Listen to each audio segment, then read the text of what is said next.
Hey guys, Wolf Lord Rho here. Today we continue our discussion on which Traitor Primarchs could possibly be redeemed. General spoiler warning to begin, as we will be discussing events from across the Warhammer 40,000 lore, so you have been warned. But with that said, let's just jump straight in. Okay, so last time we discussed Fulgrim, Conrad, Angron, Mortarion and Perturabo.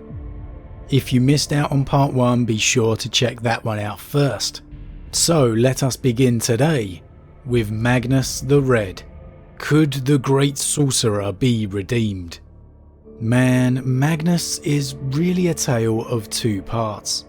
The tragic unwilling fall and the unrepentant Saturday morning cartoon villain of the future. Now, we've already had the Magnus did nothing wrong debate, but it's safe to say he was an unwilling Traitor Primarch, at least to begin.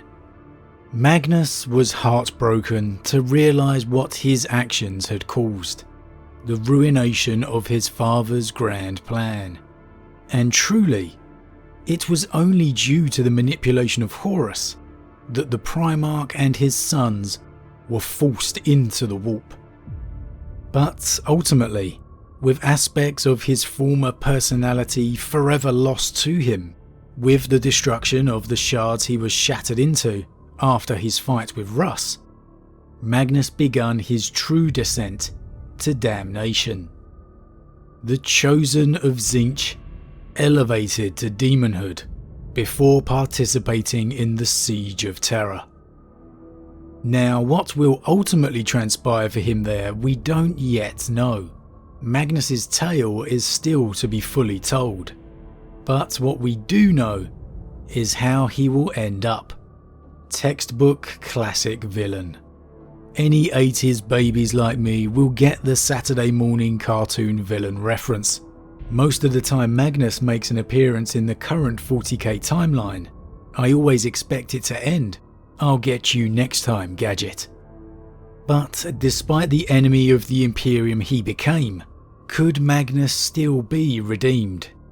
And I have the split between head and heart here on this one. My head says no.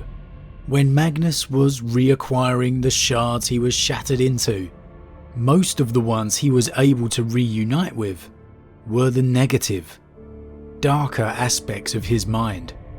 His anger, his feelings of betrayal, his aggression and warrior aspect, and most importantly, the shard containing everything noble about the Primarch he once was lost to him, used by Malcador in the creation of Janus, the first Grand Master of the Grey Knights. And credit where credit's due here, it's a great idea from the writers to explain how Magnus ended up the true enemy, all the way from his original desire to be loyal. It really is one of the better long-winding story arcs in the lore, even if you don't enjoy how he ended up. So with all traces of the goodness of Magnus removed, I just don't see how he could be redeemed. But then there's the heart, who, having read Magnus's fall, been there watching the events unfold, and his true desire just to warn his father, to prevent the heresy in the first place. Man, I just wish somehow, some way, the Emperor could draw those noble feelings of being into his son once more. But then we have to ask, would Magnus truly deserve to feel the guilt for everything he's done? Which he undoubtedly would, were he restored to the Primarch he used to be. It almost feels like it's kinda just to leave him the way he is. So unfortunately, as much as I'd love to see it, I don't think Magnus could be redeemed. Horus Lupercal. Now this is a fairly straightforward one.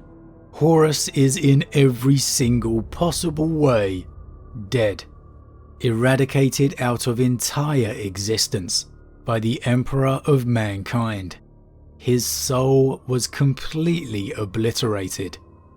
But in the interests of conversation, and in the world of 40k, can we truly never say never? While I don't think it would ever happen in a million years, if for example there was perhaps another clone of Horus out there in the dark somewhere, for theory's sake alone, could he be redeemed? My opinion on this is a comprehensive no. However the mysteries of the soul work, I truly believe in that final, pivotal moment when the gods of chaos retreated from their warmaster, and the true Horus begged his father to kill him. That was the last true existence of the Horus that was, and it is forever lost. Lorgar. Lorgar, the Primarch punished for worshipping the Emperor as a god, only for that then to become the basis for everything the Imperium would become. Lorgar must find it ironic and infuriating in the same breath.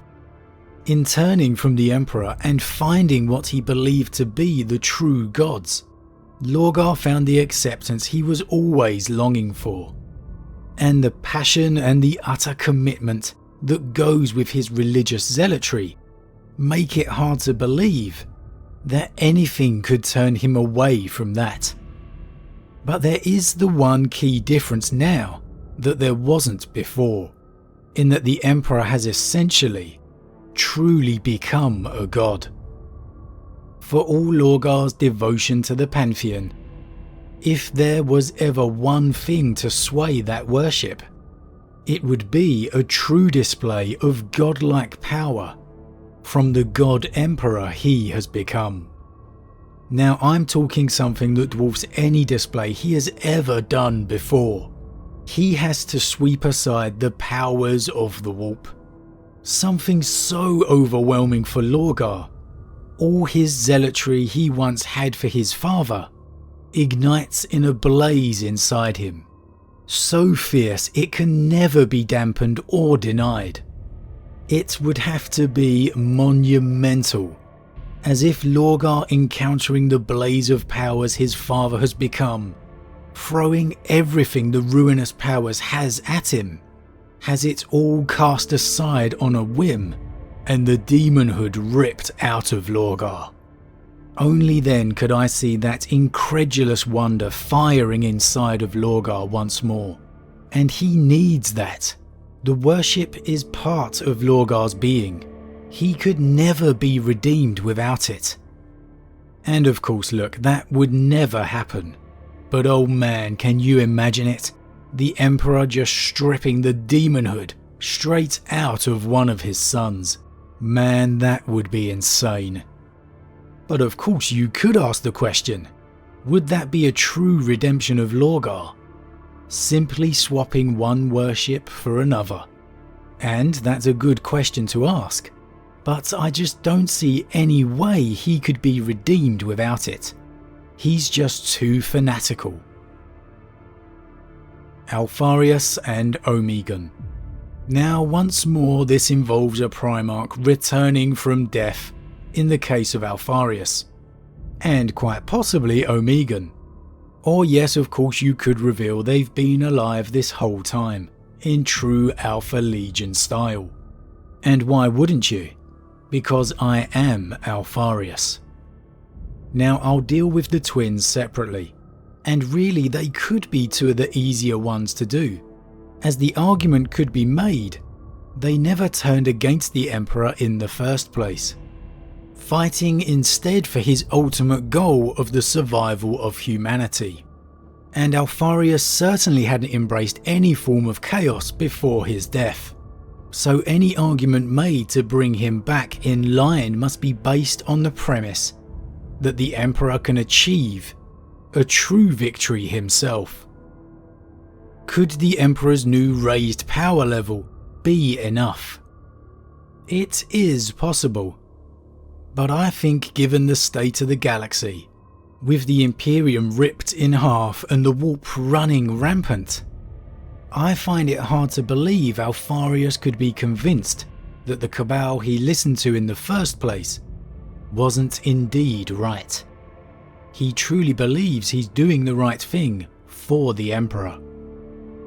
But Omegan, however, is the one scenario where I think there could be a hint towards his loyalty at some point in the future. Remember, he did secretly act against his brother's plans during the heresy, and after Alpharius' death, Omegan withdrew the Alpha Legion from the War Master's forces. I'm not sure Omegan would need any redeeming at all. He simply was left in the position where he couldn't return to the Imperium after everything he had allowed the Legion to do, so he simply went out on his own. Could we see an Alpha Legion warband seemingly aided by the Emperor at some point in the future? I wouldn't discount it. They are, after all, in possession of the Emperor's beacon, as the Emperor instructed Celestine to allow. But that is a discussion for another day. So that rounds out all of the Traitor Primarchs.